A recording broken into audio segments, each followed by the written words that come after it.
think about it day and night. I feel like a king, oh yeah. Baby, can't help but stare. Such a rush, baby.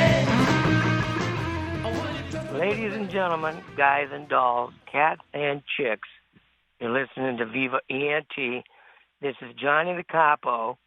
I am actually sitting on my dock in Ocean Shores as my producer, Mr. Eric C.C. Reidar, is in the studio. Absolutely. And yeah, so Devin Creisler, our regular co-host, is on assignment. He's so busy these days. But I believe he's going to be on next week's show featuring the year 1989 in pop music. That's right. Devin the Dude will be back. Devin the Dude will be back.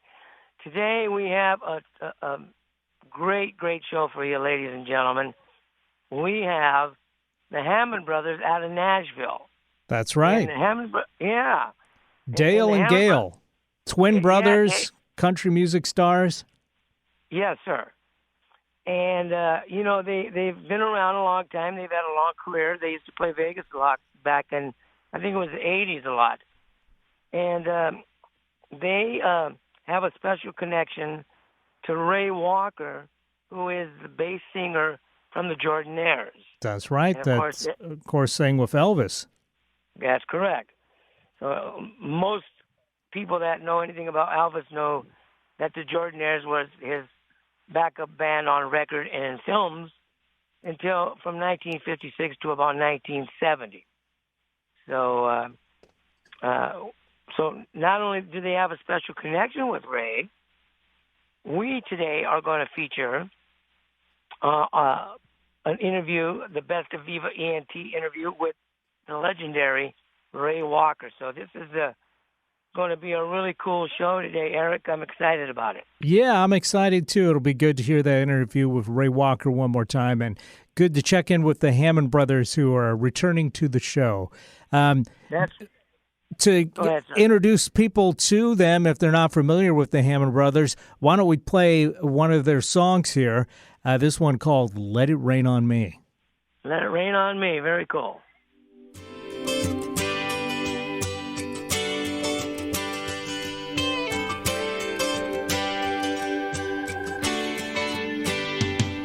Let it rain on me, so she can't see me crying.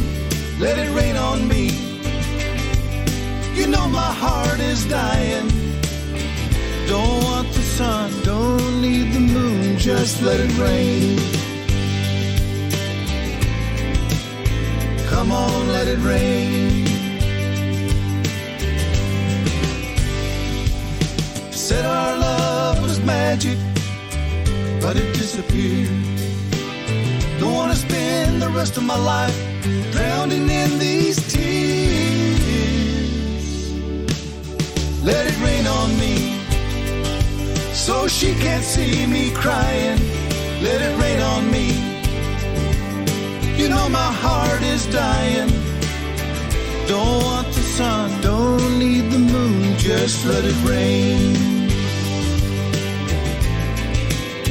Come on, let it rain.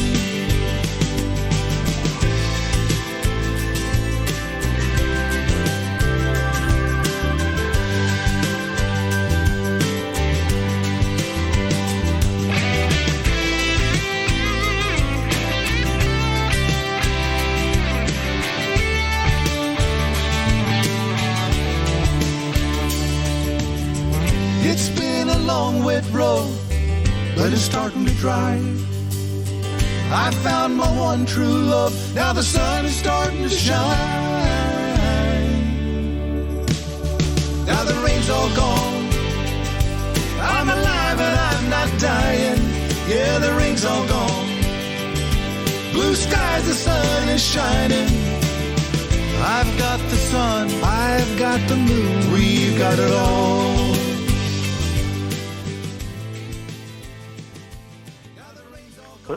Ladies and gentlemen, once again, this is Viva ENT. This is your host, Johnny the Capo.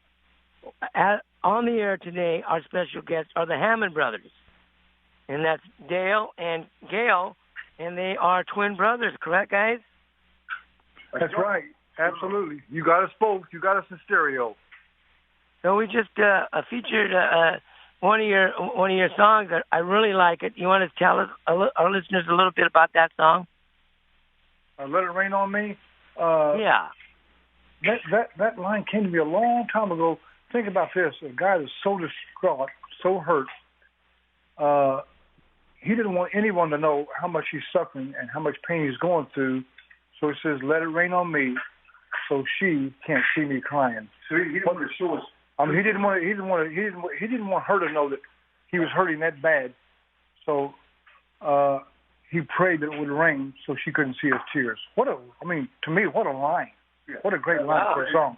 Later on in the song, though, he finds his true love comes in his life, and everything's great. Yeah. At the end of the song, as you know, at the end of the song, the rain dries up. The new love comes. The skies get clear, and everything turns out fantastic. That is amazing. That's a great story, and it's a song. It's very infectious. I like it. And what's going on with your latest stuff, guys? I know you guys are always cutting new stuff, and last time I had you on the show, you had that song that we featured. Yeah. Well, we had a song, Susie, that sold 2.5 million copies in Europe.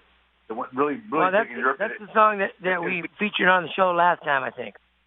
Was it Susie? Yeah, I think so. Yeah, and at the time, I think you just released it, and it was starting to take off for you guys. Yeah, absolutely. It went gold. In fact, it went gold in about 6 weeks after we talked to you.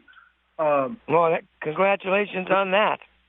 Well, thank you. Thank you very much. I appreciate that. After that, we got with Jerry Foster and Bill Rice wrote a song called "The Easy Part's Over Now," and that's our latest single. Yeah, and that's really funny about that song. Gail and I normally always write our own stuff, always. Yeah. But there's this guy, Jerry Foster, who's like 86, Gil? 85, 86. But anyway, Jerry come to me and Gail, he's a great writer, a famous songwriter. And he said, Dale, we were playing at a place, he was there, and Jerry called me off the side, and me and Gail was talking to him. He said, before I die, I would like to have one more big hit, just one. He said, I got a song I want you guys to please listen to. He said, Charlie Pride cut it 35 years ago. He said, you guys, it's never been done by a duo. He said, you guys could do a good job on this song. I know you could. You could get a hit record on it. I said, okay, Jerry, let me listen to it. So we listened to it for a while, and a few weeks passed, and Jerry called me again and said, hey, Dale, what do you think about the song? I said, okay, Jerry, we're going to cut it. So we went to the studio, and we were flabbergasted the way it came out. It fit harmony, didn't it, Dale? Well, we always want to, when we write to our style of singing, to those close harmonies.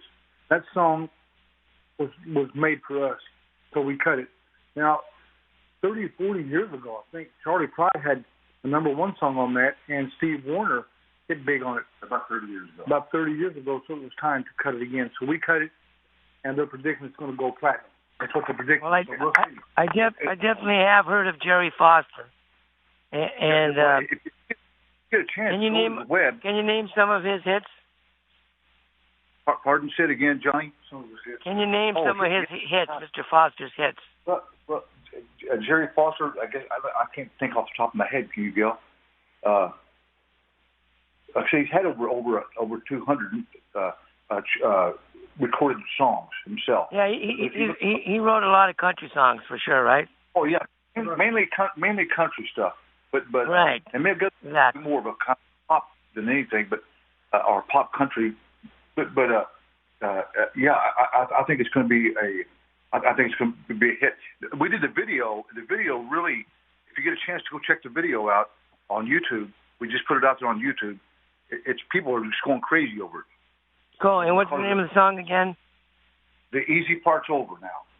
The Easy Part's Over Now. Maybe Erica can pull that up. Is that on YouTube, fellas? Yes, on YouTube now. But it's just it's interesting to watch the video.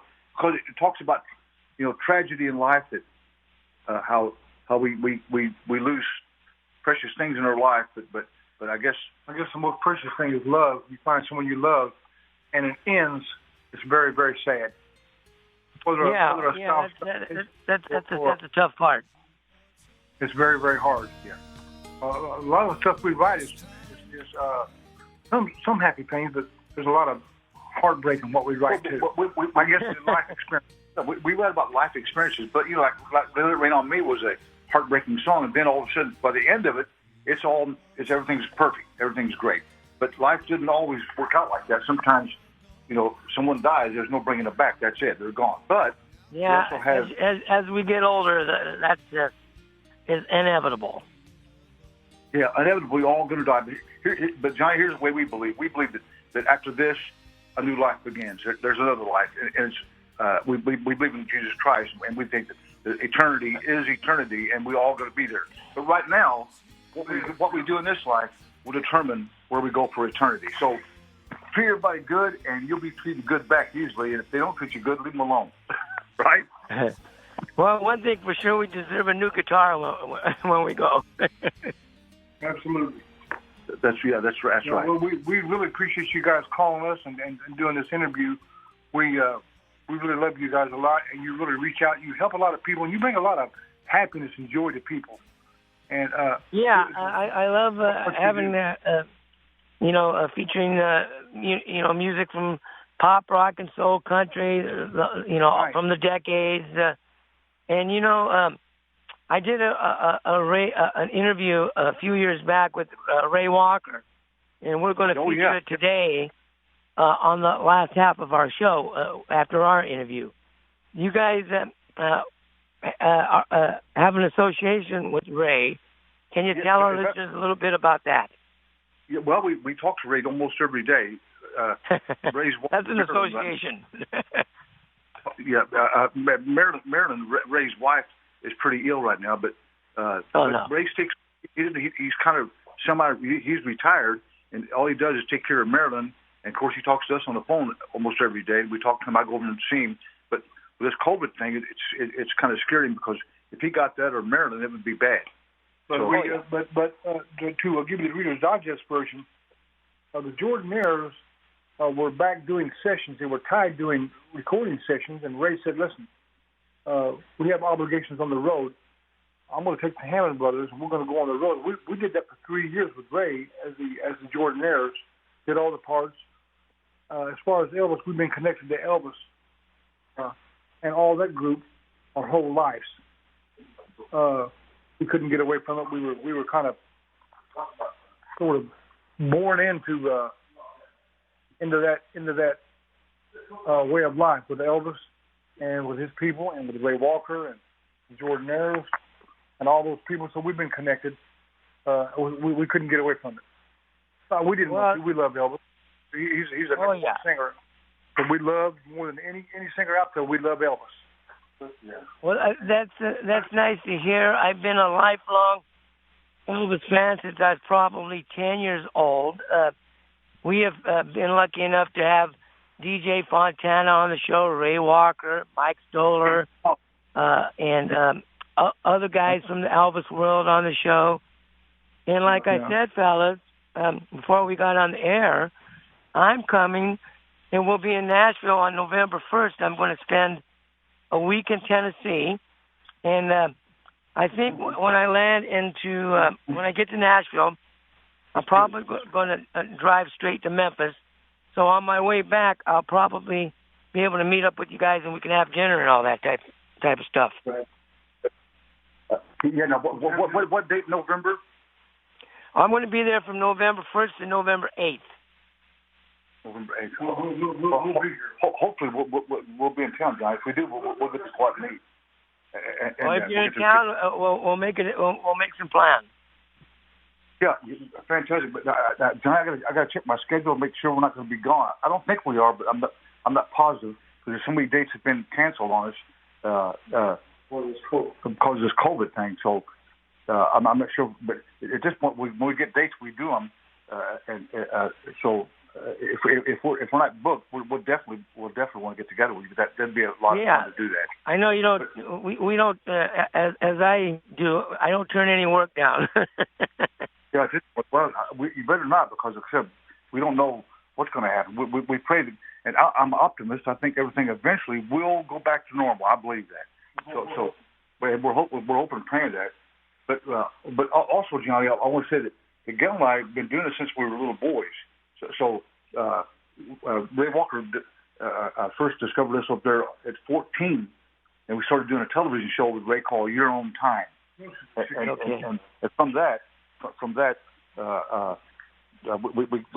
were associated with just about everybody in the music business, because Jordan Ayers worked with just about everybody. B.J. Thomas, Patsy Cline. Of course, we never met Patsy Cline, but Patsy Cline, people like that. Jordan Ayers have been go way back. Their history. In fact, Elvis, they were working with Eddie Arnold. Gordon was telling me this, and Elvis had walked up this before Elvis had even made it. He walked up to Gordon and said, "Hey, if I ever do anything in the music business, would you guys sing with me?" And you're talking about Gordon Stoker, right? Gordon Stoker, yeah. Gordon's dead now, but anyway, Gordon told him, he said, "Sure." He kind of laughed, "Yeah, sure, son." And right. Sure enough. So Elvis had in his mind way back then already realized that he was picking out his team.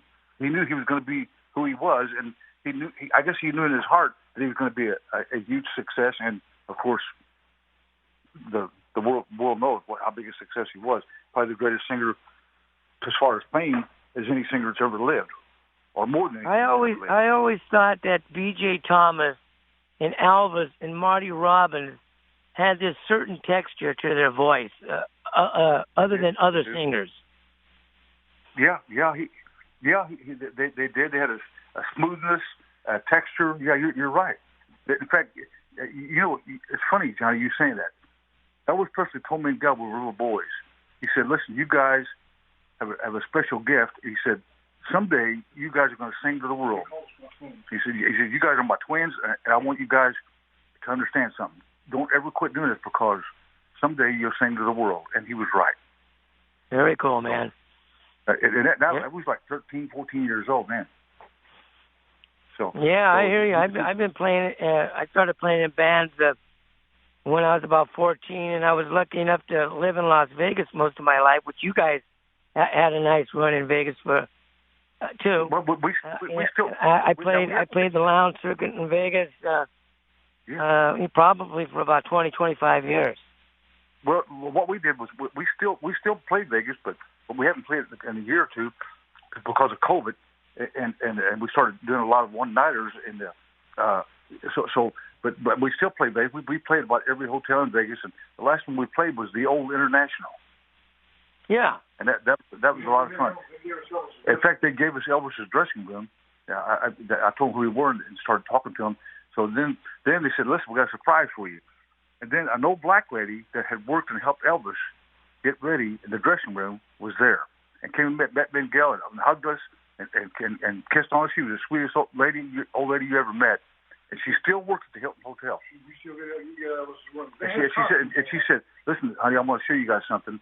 Then my brother Johnny, he loved Elvis more than anybody, I think. He gave Johnny.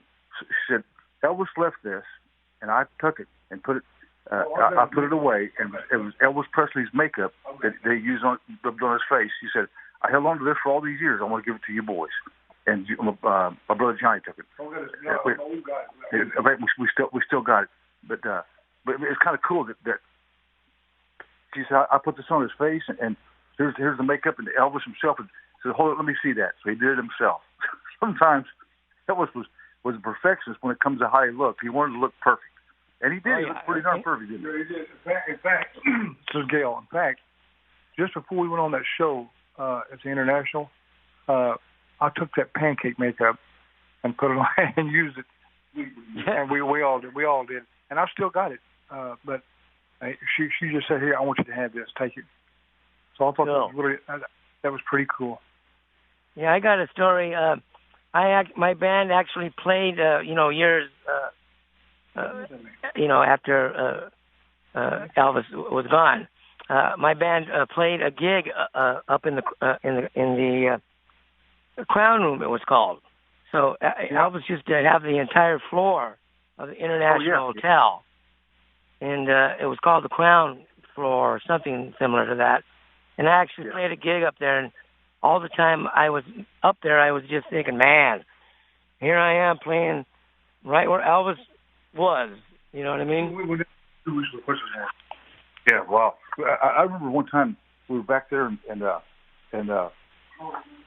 Merle Haggard walked in up there, and he was telling some Elvis stories. He was a big Elvis fan too, wasn't he, Gal? Yeah, when Elvis passed, he wrote that cool song about Elvis. He wrote a tribute song. Yeah. Hey, do you have In the Ghetto? Our version of that. What we did, we never really cut any of Elvis's songs for years, and then we thought about it. And Ray said, "Why haven't you guys ever cut one of their songs?" I said, "Well, Ray, because nobody can do it like Elvis." He goes, "I know, don't do it like Elvis. Just do it like you guys." Yeah. He said Elvis would love for you guys to do that. So we cut the Ghetto. That's the only Elvis song we ever really cut. But in fact, you've got it on YouTube there. But I'd love for you to listen. Yeah, I've actually listened to it, and I agree with you guys. You did a great job on it. It was a different twist, unique, and you didn't try to emulate the Elvis sound, and you guys just did yourselves on In the Ghetto, and I thought you did a good job. Yeah, but it's a sound. I think if Elvis' twin brother would have lived, he would probably sound like they'd probably sound like that. Cool. But very cool. But yeah, Johnny too. I don't mean to change the subject, but I want to say this. Gail and I just recently wrote a song. Right now they're putting strings on it and stuff. It's called Fireflies, and the song talks about living life and how we go through life and we grow up and as children we're chasing fireflies, but ultimately we go back to we go into adulthood and a job and all that kind of stuff, but eventually we go back to chasing fireflies, all of us. So we never lose that little child inside of you. I think that's what the song's saying pretty much. But as soon as it's finished, I'll get you a copy of it. I think it's going to do really well for me and Gail. Very good, very good. I'll make sure you get my email, or you can always post it on the group, fellas. I think you guys are members of my group. Viva ENT Talk Radio, Rock, Pop, and Soul. Okay, great. Sure will. So anytime you guys want to post something on the group, just please feel free to do so. Yeah. Give me that group name. Give me that name again. On Facebook, it's Viva, VIVA, like Viva Las Vegas. The letters ENT, Rock, Pop, and Soul. You got it. So, I'll look it up and join it. I know one of you guys are in it, I think. But join it. Post your videos. I got about 1,200 members in it, and it's a pretty cool little group. That's fantastic, man. We really appreciate your time, too. And share this interview, and I'll share it on Facebook. Will you send me this? Will you share this on Facebook? As soon as it's going to air tonight at 5:00. And of course, we're taping the show. I think I'm gonna call Ray Walker real quick. Let's see if I can get him on the phone, and maybe he'll chat with us a little bit. He might. Cool. Okay, hold on one second. It depends on what he's doing. If he's not busy, so let me call him. Let me check with Eric, see how much time we have. Eric, how much time we got? Guys, we got about 3-4 minutes here left. Why don't we? I'd love to have Ray on, but maybe can we plan that for another time? Yeah, sure, we'll do it another time. Sure will. Because we're going to wrap up our interview with you guys right now. I got a couple announcements to make before I get off the air. Tell Ray, Johnny from Viva ENT said hi. We'd like to get him on the show again, of course. Great. And we're going to feature our interview with Ray. So, Gail and Dale, pleasure having you on the show. Thanks, guys. I appreciate it. Great. God bless. We love you and thank you for the interview. Thank you, gentlemen. Thank you very much. It's over now. Big hit. I'll let you know I'll give you some heads up next time. Thank you very much. Awesome. You bet. You got it. Thanks. And don't forget www.thehammondbrothers.com. TheHammondBrothers.com. HammondBrothers.com. YouTube. And remember, I'm Dale. and I'm Gail. Together we're the Hammond Brothers. I love All that. right, fellas. It's a pleasure to have you. Thanks. Be good. That's kind of cool. Kind of cool to have the Hammond brothers on, Eric. Absolutely. Great to talk to them, and, nice to know that we'll be getting Ray Walker back on the show because he was a great interview, as you'll hear, all the listeners out there will hear when we come back from the break today here in a few minutes. I got a couple of things to plug before I get off the air. On September 24th and September 25th, at the Grays Harbors County Fairgrounds, there's the Junk Queens show, and my wife is going to be featured in that show. It's a big 2-day flea market type thing. And then, of course, I'm doing karaoke, hosting karaoke every Wednesday at Seabrook at Pacific Beach from 5 o'clock to 8 o'clock throughout October. And my band, myself with the Bad Boys, will be at Seabrook, Pacific Beach, September 25th and October 23rd. And I will be there on October 2nd as well, doing a solo type act. And that's from 4 p.m. to 8 p.m. So that's what's going on with me down here at the ocean. And Eric, always a pleasure. Likewise, sir. Yeah, and hopefully I'll be able to get in real soon to do the show in the studio. That'd be great. Yeah, thanks for everything. Always a pleasure. I think we got to go to break, but let's go ahead, as I said, and play a little bit of the Hammond Brothers version of In the Ghetto. Right on. On a cold and gray Chicago morning, a poor little baby child is born in the ghetto. And his mama cries, 'cause if there's one thing that she don't need is another hungry mouth to feed in the ghetto. People, don't you understand? The child needs a helping hand. He'll grow to be an angry young man someday. Take a look at you and me. Are we too blind to see? Do we simply turn our heads and look the other way? Well, the world turns, and a hungry little boy with a runny nose plays in the street as a cold wind blows in the